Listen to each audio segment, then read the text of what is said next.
Tempo da Quaresma, quinto domingo. Tema 33. Um clamor de justiça. Pontos a meditar. 1. Desejo de justiça e de maior paz no mundo. Respeitar as exigências da justiça na nossa vida pessoal e no âmbito em que ela se desenvolve. 2. Cumprimento dos deveres profissionais e sociais. 3. Santificar a sociedade a partir de dentro. Virtudes que ampliam e aperfeiçoam o campo da justiça. Pelo sinal da Santa Cruz, livrai-nos Deus, nosso Senhor, dos nossos inimigos. Em nome do Pai, do Filho e do Espírito Santo. Amém. Meu Senhor e meu Deus, creio firmemente que estás aqui, que me vês, que me ouves. Adoro-te com profunda reverência. Peço-te perdão dos meus pecados e graça para fazer com fruto este tempo de oração. Minha Mãe Imaculada, São José, meu Pai e Senhor, meu anjo da guarda, intercedei por mim.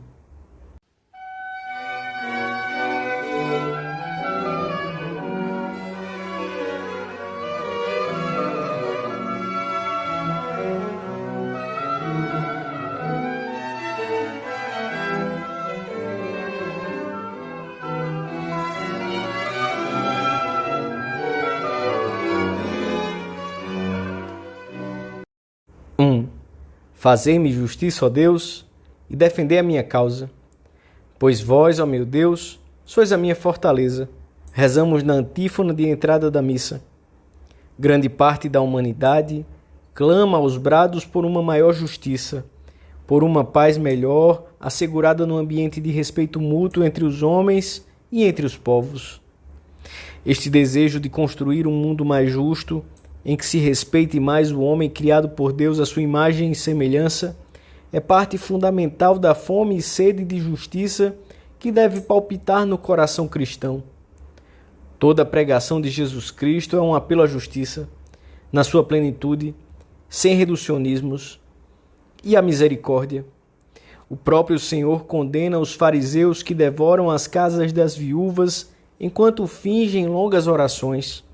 E ao apóstolo Tiago, quem dirige esta severa censura aos que se enriquecem mediante a fraude e a injustiça.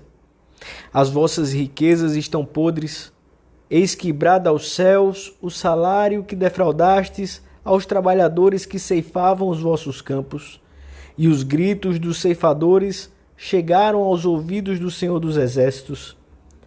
Fiel ao ensinamento da Sagrada Escritura, a Igreja pede-nos que nos unamos urgentemente a este clamor do mundo e o convertamos numa oração que chegue até o nosso Pai Deus. Ao mesmo tempo, anima-nos e concita-nos a observar as exigências da justiça na vida pessoal, profissional e social, e a sair em defesa daqueles que, por serem mais fracos, não podem fazer valer os seus direitos. Não são próprias do cristão as lamentações estéreis. O Senhor, ao invés de queixas inúteis, quer que o desagravemos pelas injustiças que todos os dias se cometem no mundo e que procuremos remediar todas as que possamos, começando pelas que estão ao nosso alcance, no âmbito em que se desenvolve a nossa vida. A mãe de família no seu lar e com as pessoas com quem se relaciona, o empresário na empresa, o professor na universidade. A solução definitiva para instaurar e promover a justiça em todos os níveis está no coração de cada homem, pois é nele que se forjam todas as injustiças existentes e que está a possibilidade de tornar retas todas as relações humanas. O homem, negando e tentando negar a Deus seu princípio e fim, altera profundamente a sua ordem e equilíbrio interior, o da sociedade e também o da criação visível. É em conexão com o pecado que a Escritura considera o conjunto das calamidades que oprimem o homem no seu ser individual e social.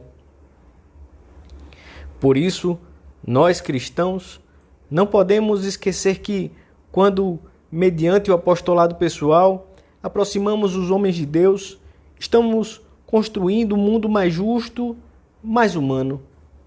Além disso, a nossa fé intima-nos urgentemente a nunca eludir o compromisso pessoal de sair em defesa da justiça, particularmente no âmbito dos direitos fundamentais da pessoa: o direito à vida, ao trabalho, à educação, à boa fama.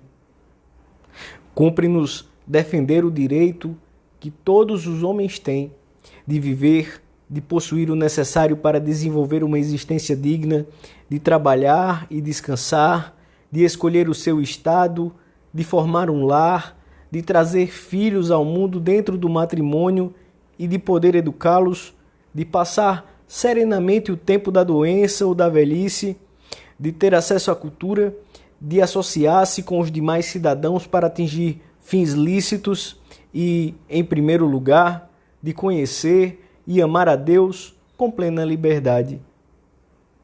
Na nossa esfera pessoal, devemos perguntar-nos se executamos com perfeição e intensidade o trabalho pelo qual nos pagam, se remuneramos devidamente as pessoas que nos prestam serviços, se exercemos responsavelmente os direitos e deveres que podem influir na configuração das instituições de que fazemos parte, se defendemos o bom nome dos outros, se saímos em defesa dos fracos, se fazemos silenciar as críticas difamatórias que podem surgir à nossa volta. É assim que amaremos a justiça.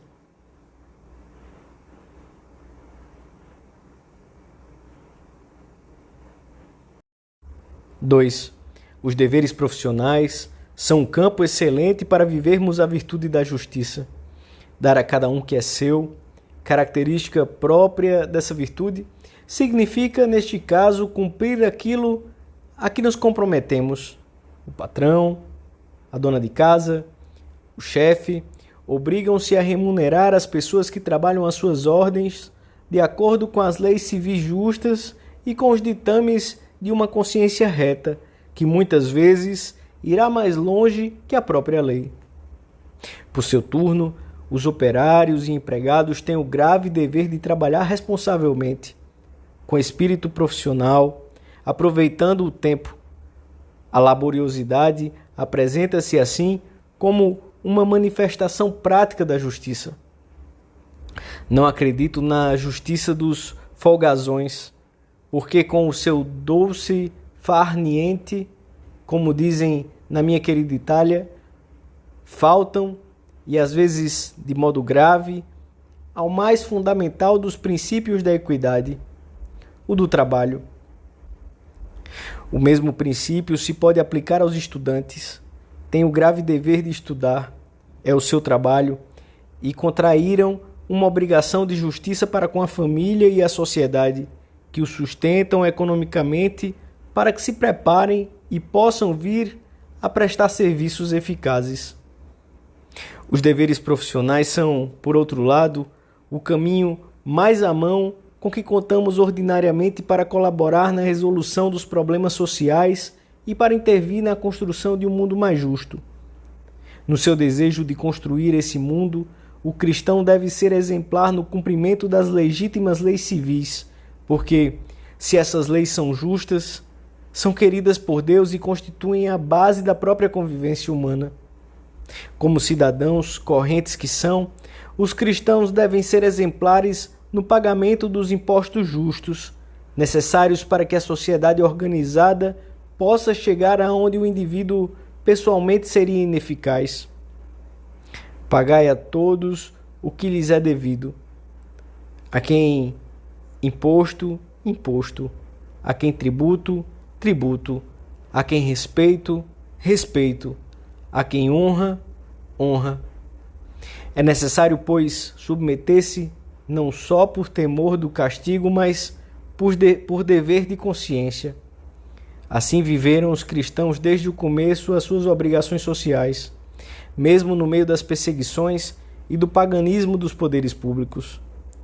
Tal como aprendemos dele, de Cristo, escrevia São Justino nos meados do século II, nós procuramos pagar os tributos e contribuições integralmente e com prontidão aos vossos encarregados. Entre os deveres sociais do cristão, o Concílio Vaticano II recorda o direito e ao mesmo tempo o dever de votar para promover o bem comum.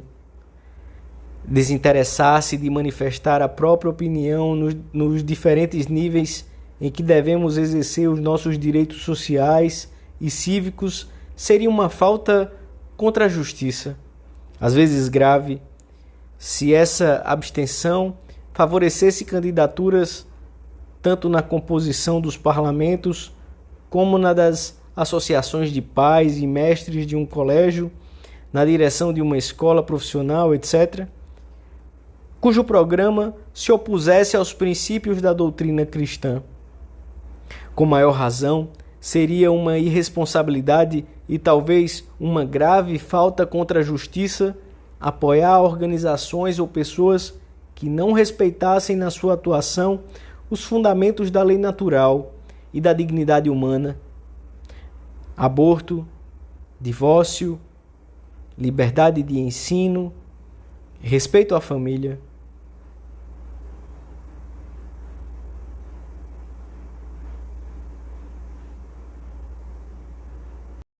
Três. O cristão que queira viver a sua fé numa ação política concebida como serviço não pode aderir, sem contradizer-se, a sistemas ideológicos que se oponham radicalmente ou em pontos substanciais à sua fé e à sua concepção do homem. Não é lícito, portanto, favorecer a ideologia marxista e seu materialismo ateu, a sua dialética de violência e a maneira como entende a liberdade individual dentro da sociedade, negando ao mesmo tempo qualquer transcendência ao homem e à sua história pessoal e coletiva. O cristão também não apoia a ideologia liberal, que julga exaltar a liberdade individual, subtraindo-a a qualquer limitação, estimulando-a mediante a procura exclusiva do interesse e do poder, e considerando as solidariedades sociais como consequências mais ou menos automáticas das iniciativas individuais e não como fim e motivo primário do valor da organização social. Unimos-nos hoje a esse desejo de uma maior justiça, que é uma das características do nosso tempo. Pedimos ao Senhor uma maior justiça e uma maior paz. Rezamos pelos governantes, como sempre se fez na Igreja, para que sejam promotores da justiça, da paz e de um maior respeito pela dignidade da pessoa. E, dentro daquilo que está nas nossas mãos, fazemos o propósito de introduzir as exigências do Evangelho na nossa vida pessoal, na família, no mundo em que cada dia nos movemos e do qual participamos. Além do que, cabe em sentido estrito a virtude da justiça, viveremos também aquelas outras manifestações de virtudes naturais e sobrenaturais que a completam e enriquecem: a lealdade, a afabilidade, a alegria e, sobretudo, a fé, que nos dá a conhecer o verdadeiro valor da pessoa, bem como a caridade, que nos leva a comportar-nos com os outros muito além do que nos pediria a estrita justiça, porque vemos nos outros filhos de Deus o próprio Cristo que nos diz: todas as vezes que fizestes isto a um destes meus irmãos mais pequeninos, foi a mim que o fizestes. Dou-te graças, meu Deus, pelos bons propósitos, afetos e inspirações que me comunicaste nesta meditação. Peço-te ajuda para os pôr em prática.